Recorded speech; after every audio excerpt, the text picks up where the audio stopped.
Hi mga mahal, it's already 10:18 in the evening and nagugutom ako. Punta tayo 7-Eleven. Tara! Tara, baba tayo.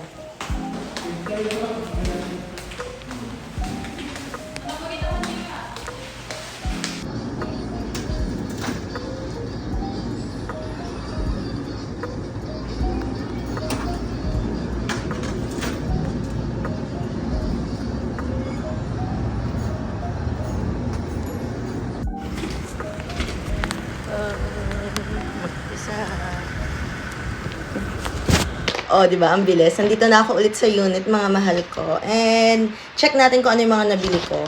Yung spam musubi. Chicken teriyaki. Tapos, tatry ko ulit yung pork sisig.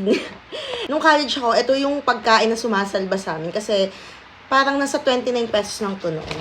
Cheesy samgyeopsal set. Ayan, paborito ko to dun sa 7-Eleven. So, papakita ko lang sa inyo yung mga binili natin. Auro chocolate croissant. Ayan. 20% off din. Pistachio chocolate croissant. Naka 20% discount. Puro croissant. Ito. Brownies. Pistachio brownies bar. Naka 20% din.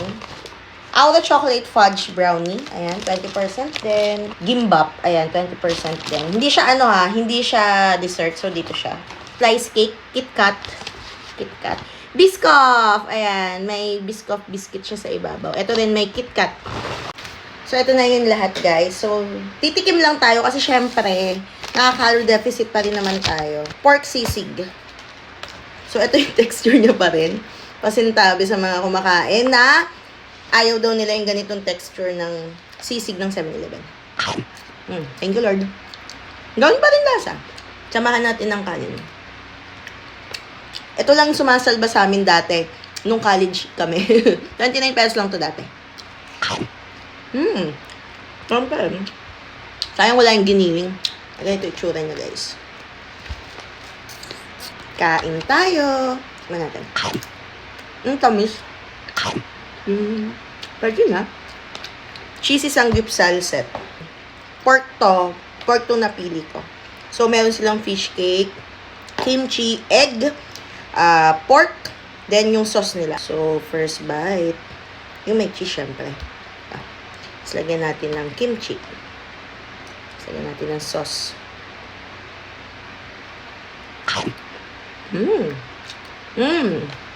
Ang lambot na ano nila. Ang lambot ng pork. Try nyo to, guys, pag gusto nyo ng samgyeopsal tapos anong oras na, late night, ganun. Sarap. Recommend ko sa inyo ito. Tuna gimbap. So, paano ito buksan? Naka-slice na pala. So, hindi ka na mahihirapan kumuha ng part. Ayan. So, tikman natin. Hindi ko gusto. Lasang tuna naman. Ano pa luma? So, bago to eh. Ako gusto. Spam musubi. Wala lang siyang Japanese mayo. Tikman ko na to before. Yung unang-unang labas ito. Kaya, suggest ko din sa inyo to. Masarap to. Pistachio to eh. Pistachio brownie bar. Pistachio chocolate croissant. Ngayon ko lang to matitikman. Yung Auro chocolate croissant nila. Auro chocolate fudge brownie. So, tikman muna natin yung brownie. Ayan siya. Sarap. Sarap. Akala ko matigas. It melts in your mouth. Ang sarap nito. Ang sarap nito. Mas gusto ko siya kaysa dito.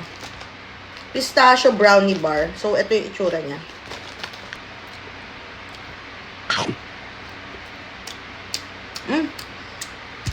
Mas nagustuhan ko na yung Auro chocolate fudge brownie. Mas malasa yung chocolate. Ito. Akala ko nga hindi siya hindi siya lasang chocolate. Alam mo ba, ganito kasi itsura niya. Maputla. Compare dito. Ito, di ko na ito bubuksan kasi natikman ko na to. Pero, ganoon din to. Sa ibabaw may chocolate. Tapos may kasamang filling sa loob ng pistachio. Ayan siya. So, tikman na natin. So, ganito itsura niya, guys. Parang masarap to pag ininit pala sa oven. Ayan siya. May chocolate sa loob. Ang sarap naman pala. Sa mga nagtatanong kung ano to, punching pad. Hindi siya punching bag. Punching pad. Sa wall lang siya nakadikit. Tapos, susuntok-suntokin. May cake din sa 7-Eleven. Slice cake nila. Ito, KitKat. And yung bago nilang Biscoff. Yan siya. Slice cake siya na may KitKat. Ayan. Sarap. Tikman natin ito. Tigas. Yung Biscoff, ngayon ko pa lang siya titikman. May biscuit sa itaas. Lasang Biscoff. Malamang Biscoff nga eh. Sarap. So, yun lang guys. Marami pang snack sa 7-Eleven. Comment kayo kung ano pa yung ipapatikim nyo sa akin. Pero sa ngayon, ito lang yung mga madalas kong tikman. And ngayon ko lang natikman yung iba dito. Pero yung sanggupsal, tapos itong cake na to, madalas ko yan bilhin. So, yun lang guys.